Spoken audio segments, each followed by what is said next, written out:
Panipat ESI अस्पताल में मरीजों को निजी अस्पतालों में फर्जी तरीके से रेफर करने का बड़ा घोटाला सामने आया है। सीएम नायब सैनी ने जांच एंटी करप्शन ब्यूरो को सौंपी है।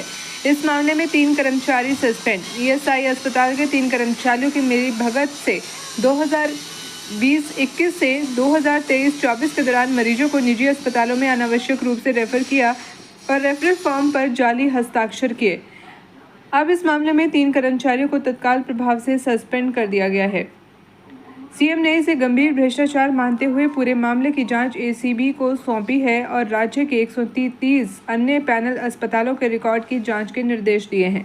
वहीं इस कार्रवाई पर जानकारी देते हुए मेडिकल सुपरिटेंडेंट डॉक्टर वंदना ने बताया कि इस घोटाले को लेकर 3 लोगों पर कार्रवाई हुई है और उनके कार्यकाल के अंदर काफी सख्ती बरती जा रही है। 22 से लेके 24 तक कुछ रेफरल यहाँ बहुत ज्यादा हुए थे, जिसके लिए हमारे माननीय एमएलए जी प्रमोद विज ने सेशन में क्वेश्चन रेज किया था, जिसके वजह से ये विजिलेंस इंक्वायरी हुई थी। लेकिन अब पिछले 1 साल में रेफरल जो है हमारे पास लगभग 40% रह गया है। उस साल 7500 के लगभग पेशेंट रेफर हुए थे, अब 3100 के लगभग हुए हैं। और ये सरकार ने एक सुविधा दी थी हमारे आसपास के, हमारे ही शहर के प्राइवेट हॉस्पिटल्स को पैनल पे लेने के लिए, ताकि पेशेंट्स को कैशलेस फैसिलिटी मिल सके। पहले उनको रोहतक, बसई, दारापुर वहाँ भेजा जाता था, जिससे पेशेंट्स को बहुत असुविधा होती थी। हमारे आसपास कोई बड़ा हॉस्पिटल नहीं है, तो अब उन पेशेंट्स को जिनको हम यहाँ सुविधा नहीं दे सकते हैं, जिनका इलाज नहीं कर सकते हैं, उनको भेजा जाता है। अब हमारे आज 40 बेड्स हैं जो पूरे फुल हैं, मैक्सिमम लोगों का यहीं इलाज किया जाता है, और जिनको फिर भी ज़रूरत होती है उनको प्राइवेट हॉस्पिटल्स में या सरकारी अस्पताल में भेजा जाता है।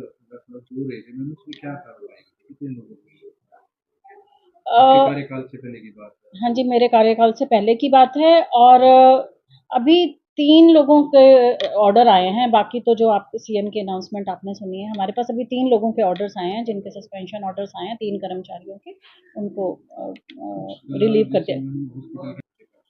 हमारी पूरी कोशिश रहती है कि वो देखो, किसी पेशेंट के साथ एज अटेंडेंट कोई बन के आए तो कुछ नहीं कर सकते, लेकिन हमारी पूरी कोशिश रहती है, हमारे सिक्योरिटी स्टाफ को हमने वो किया हुआ है कि ऐसे कोई किसी एजेंट को अंदर ना आने दिया जाए हॉस्पिटल के बाहर, या वहाँ कोशिश की जाती है कि वो यहाँ ना अंदर ना आए, क्योंकि वो पेशेंट को इन्फ्लुएंस करने की कोशिश करते हैं कि आप हमारे पास रेफरल बना लो।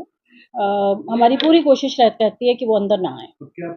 अब एक डॉक्टर अगर पेशेंट रेफर करता है तो 3 डॉक्टर्स की कमेटी उसको अप्रूव करती है, उसके बाद ही मैं अप्रूव करती हूँ, उसके बिना उसको रेफर को अप्रूव नहीं किया जाता। पहले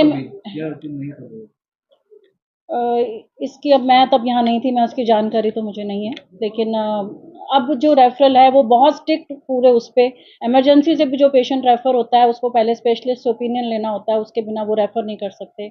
हम यहीं पहले उसकी जांच करवाते हैं, मैं उसकी नेक्स्ट डे उनकी टेस्ट रिपोर्ट्स के बिना देखे उनको रेफरल नहीं करती हूँ। इसका पूरा जितना हो सकता है उसको टाइट कर दिया गया। उसी की रिजल्ट है कि रेफरल जो है 30 to 40% रह गया, और धीरे धीरे पेशेंट्स का भी हमारे पे विश्वास बढ़ रहा है।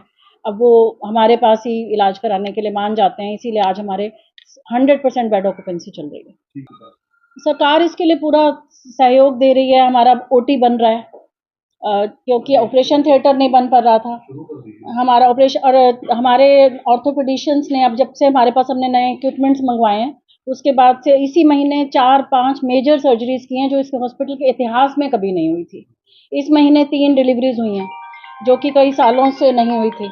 तो हमारी तरफ से पूरी कोशिश चल रही है रेफरल रोक के और मैक्सिमम सुविधाएं यहीं दी जाए।